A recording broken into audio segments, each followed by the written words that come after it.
Ownership detail land ownership ડિટેલમાં તમારે honour લખવાનું છે. ઓનર લખીને તમારા ઓક્યુપેશન ડિટેલ મતલબ કે ધંધો શું કરો તો અહીંયા લેન્ડ ઓનરશિપ ફાર્મર એના ઉપર ક્લિક કરવાનું છે. અને ત્યાર પછી તમે જો ખેતી કરતા હોય તો અહીંયા એગ્રીકલ્ચર એના ઉપર આપણે ક્લિક કરી લેવાનું છે.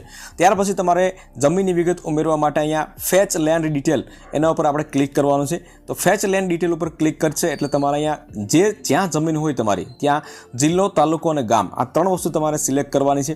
ડેસ્કટોપ સાઇટ તમારે કરી દેવાનું છે. એટલે તમારે આ પ્રમાણે તમે સ્ક્રોલ કરીને મોબાઈલથી તમે ભરતા હશો તો આ પ્રમાણે તમારે સિલેક્ટ કરી લેવાનું છે. તો આ તમામ વસ્તુ તમારે સિલેક્ટ કરવાની છે. જિલ્લો, તાલુકો અને ગામ જ્યાં પણ જમીન હોય આ ત્રણ વસ્તુ તમારે સિલેક્ટ કરી લેવાની છે. તો મેં અહીંયા સિલેક્ટ કરી લીધા છે ઓનલાઈન.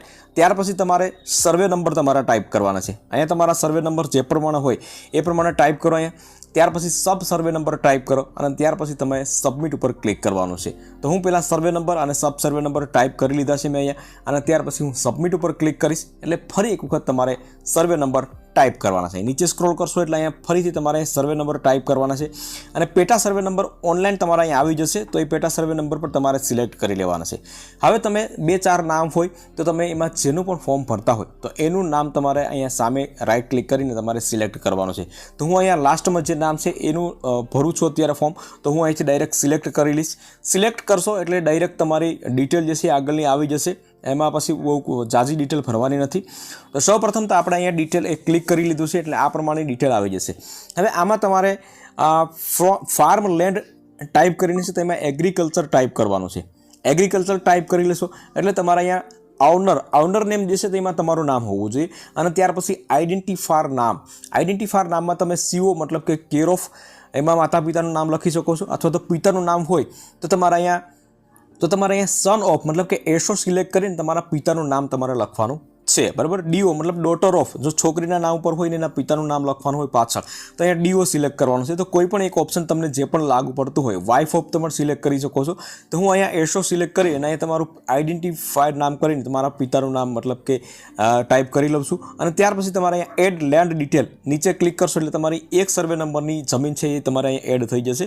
અહીંયા તમે જોઈ શકો છો. જે પ્રમાણે આપણે એક સર્વે નંબરની માહિતી આપણે એડ કરી છે તો સેમ એ જ પ્રમાણે તમારે બીજા સર્વે નંબરની માહિતી એડ કરવાની છે. એના માટે શું કરવાનું છે? ફેચ લેન્ડ ડિટેલ ઉપર ફરી એક વખત તમારે ક્લિક કરવાનું છે. અહીંયા જિલ્લો, તાલુકો અને ગામ ત્રણેય વસ્તુ તમારે અહીંથી સિલેક્ટ કરવાની છે. સિલેક્ટ કરી અને તમારો બીજો સર્વે નંબર તમારે અહીં ટાઈપ કરવાનો છે. બરાબર. પરંતુ આ પ્રમાણે તમે મોબાઈલમાં ભરતા હશો તો તમારે આ પ્રમાણે જિલ્લો સિલેક્ટ કરવાનો છે. આ ઉપર જિલ્લો આવશે. બરાબર. તમે આપણે ડાયરેક્ટ ક્લિક કરીને જોશો તો જિલ્લો નહીં દેખાય. આ પ્રમાણે ઉપર ગામ આવશે. તમે ગામ, તાલુકો અને જિલ્લો સિલેક્ટ કરી લીધું છે. અને ત્યાર પછી સર્વે નંબર ટાઈપ કરી લીધા છે. સર્વે નંબર ટાઈપ કરશો એટલે અહીંયા પેટા આવી જશે. તો પૈકી તમારી જે પણ 1, 2, 3 હોય તો એ પૈકી તમારે સિલેક્ટ કરીને તમારે અહીંયા સબમિટ ઉપર ક્લિક કરવાનું છે. સબમિટ ઉપર ક્લિક કરશો એટલે નીચે જેટલા બધા નામ આવી જશે.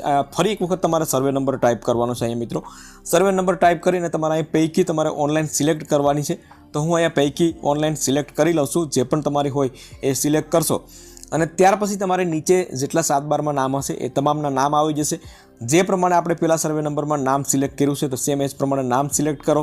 નામ સિલેક્ટ કરી અને ત્યાર પછી તમારે અહીંયા ફાર્મર લેન્ડ ટાઈપ કરીને છે તો એમાં એગ્રીકલ્ચર સિલેક્ટ કરી લેવાનું છે. તમારે એગ્રીકલ્ચર સિલેક્ટ કરશો એટલે નીચે સ્ક્રોલ કરવાનું રહેશે. અને તમારા અહીંયા તમે જે પ્રમાણે તમને મેં કીધું તે પ્રમાણે કે સીઓ મતલબ કેર ઓફ તો એમાં માતા પિતાનું નામ લખી શકો છો. અથવા તો સન ઓફ તો એમાં પણ પિતાનું નામ લખી શકો છો. બરાબર. તો એસો કરી અને અહીંયા પિતાનું નામ તમારે લખવાનું હોય એ પ્રમાણે તમારે અહીં લખી દેવાનું છે. તો મેં પિતાનું નામ અહીંયા લખી દીધું છે. અને ત્યાર પછી તમારે અહીંયા નીચે સ્ક્રોલ કરશો એટલે અહીંયા એડ લેન્ડ ડિટેલ એટલે 2 સર્વે નંબરની ડિટેલ તમારે એડ થઈ જશે. બરાબર. તો અહીંયા તમારે એડ લેન્ડ ડિટેલ એના ઉપર આપણે એક વખત ક્લિક કરીશું એટલે સક્સેસફુલ થઈ જશે. અને અહીંયા બીજો સર્વે નંબરની વિગત પણ અહીંયા એડ થઈ જશે તમારા સામે જ છે. બરાબર. તો આ પ્રમાણે તમારા જેટલા પણ સર્વે નંબર હોય અલગ ગામની હોય તો અલગ ગામ તમારે સિલેક્ટ કરવાનું છે. સર્વે નંબર ટાઈપ કરવાનો છે અને આ પ્રમાણે વિગતવાર ટાઈપ કરી દેવાનું છે. પરંતુ હવે આપણે કરવાનું છે વેરીફાઈ. બરાબર. અહીંયા વેરીફાઈ નો બતાવે છે એટલે વેરીફાઈ ઓલ લેન્ડ. પરંતુ જેટલી તમારી જમીન હોય એ બધી એડ કરીને ત્યાર પછી તમારે વેરીફાઈ કરવાનું છે. એના પહેલાં વેરીફાઈ કરશો બરાબર તો તમારી અમુક જમીન જે છે એ રહી જશે. એટલા માટે તમારે હવે વેરીફાઈ ઓલ કરશો એટલે તમારે અહીંયા બધીમાં રાઈટ ક્લિક થઈ જશે અને તમામ જમીન તમારી છે એ વેરીફાઈ થઈ જશે. બરાબર. તો અહીં તમે જોઈ શકો છો રાઈટ ક્લિક થઈ ગયું છે, ગ્રીનમાં આવી ગયું છે અને વેરીફાઈ પણ થઈ ગયું છે. હવે તમારી જમીન વેરીફાઈ થઈ છે કે નહીં તો એ ચેક કરવા માટે અહીં તમારે આ પ્રમાણે સ્ક્રોલ કરશો એટલે વેરીફાઈ હમણાં ન બતાવતું હતું તો અત્યારે આપણે અહીં યસ બતાવે છે, બરાબર. તો તમારા બધા સર્વે નંબર વેરીફાઈ થઈ ગયા છે. ત્યાર પછી તમારે નીચે સ્ક્રોલ કરવાનું રહેશે અને ડિપાર્ટમેન્ટ ઓફ અપ્રુવલ કરીને છે તેમાં આ તમારે રેવન્યુ સિલેક્ટ કરવાનું છે. એગ્રીકલ્ચર સિલેક્ટ કર્યું છે તો પણ કોઈ ઇસ્યુ નથી. ત્યાર પછી અહીંયા ફાર્મર કન્સેન્ટ અને યુઝ કેસ રિક્વેસ્ટ એ બંને ઉપર તમારે ક્લિક કરવાનું છે અને ક્લિક કરીને તમારે અહીંયા સેવ ઉપર ક્લિક કરી દેવાનું છે. પરંતુ ઘણા બધા ખેડૂત મિત્રોને અહીંયા ફાર્મર કન્સન્ટ ઉપર ક્લિક નથી થતું મિત્રો, તો એ તમારે જો પ્રોબ્લેમ આવતો હોય તો એના વિશે પણ આપણે વિડીયો બનાવ, પરંતુ